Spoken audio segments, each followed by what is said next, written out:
पुरुषपाल अभिलेख। तिथि विहीन इस अभिलेख के द्वारा सोमेश्वर प्रथम के बारे में पर्याप्त जानकारी मिलती है। गुप्त वंश के समुद्रगुप्त की उपलब्धियां इलाहाबाद प्रयाग प्रशस्ति स्तंभ में उत्तीर्ण है। चक्रकोट के इस प्रग्रामी राजा सोमेश्वर देव प्रथम की प्रशस्ति पुरुषपाल शिलालेख में उत्तीर्ण है।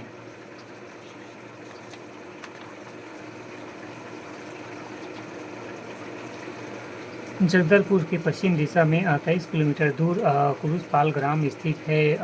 एपिग्राफिया इंडिया के 10वें खंड में इस अभिलेख को हीरालाल से संपादित किया गया है। नगरी लिपि और संस्कृत भाषा में लिखे इस अभिलेख में कुल 39 पंक्ति है। इसमें सोमेश्वर प्रथम के बारे में जानकारी दी गई है। शिलालेख के अनुसार ने उसे उडू, वेंगी, लिमड़ा, राजी, रतनपुर, पुनः वेगी एवं भद्रपतन वज्र कोसाल के राजाओं से युद्ध किया। बस्तर राज्य चक्रकोट ऐसी चोट की जगह पर था कि अन्य राजा जब चाहे तब आक्रमण कर बैठते थे। आक्रमण करना या आक्रमण सहना चक्रकोट के राजाओं की नियति थी।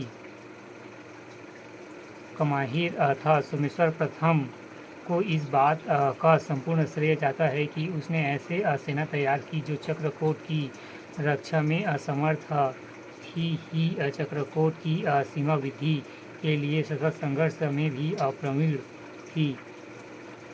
एक ही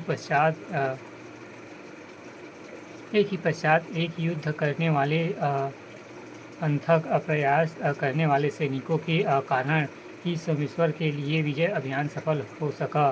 पुरुषपाल शिलालेख और महत्व और बढ़ गया होता यदि इसमें युद्धों का वर्णन व तिथियों का उल्लेख हुआ होता। तिथि विहीन इस अभिलेखों में तिथियों के बारे में अपेक्षा हकारत की है। सोमेश्वर प्रथम के अभियान यह निश्चित रूप से कहा जा सकता है कि प्रतिद्वंदी राजा थे। सोमेश्वर प्रथम के पुरुषपाल शिलालेख में प्राथमिकता के आधार पर वर्णित है। इस प्रकार से पृथक राज्य की प्राप्ति हुई है। अभिलेख से स्पष्ट होता है कि शतुभिक अपने साम्राज्य का विस्तार किया। चक्रकोट के उत्तर में स्थित कोसल, रतनपर, लिमड़ा, भद्रपतन, लांजी, दक्षिण में स्थित वेगी, पूर्वी में स्थित उड़ू तथा पश्चिम में स्थित ब्रज कौशल के राजाओं से उसने युद्ध किया। उड्र विजय।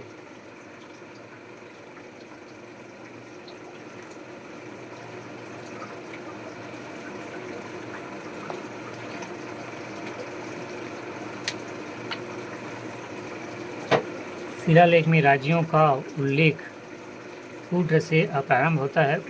ओड्रा का वर्णन रूप उड़ीसा माना जाता है। बृहद संहिता तथा महाभारत में यह उड़ू नामक से उल्लेखित है। उड़ यानी वर्तमान उड़ीसा में अंचल में तत्कालन राजा का नाम नहीं लिखा है, मगर पुरा विश्लेषज्ञ DC सरकार के अनुसार वह राजा सोमवंशी उघोर केसरी महाभवगुप्त चतुर्थ था। इस युद्ध में उड्र नरेश संभवतः रणभूमि में ही शहीद हुआ। सोमेश्वर के पुरुषपाल शिलालेख की 15 पंक्ति में लिखा है। उडाडू राय महिषा ग्रमहेश। महिष का अर्थ भैंस होता है। यम का वाहन जिसके सामने चलता हो, यम के समान। उड्र राजा के लिए सोमेश्वर सिद्ध हुआ। डॉक्टर अजय मिश्र शास्त्री ने यह मत व्यक्त किया कि तत्कालीन उड्र नरेश का नाम महाश्रीगुप्त चतुर्थ जन्मजय 1045 से 1085 ईस्वी था।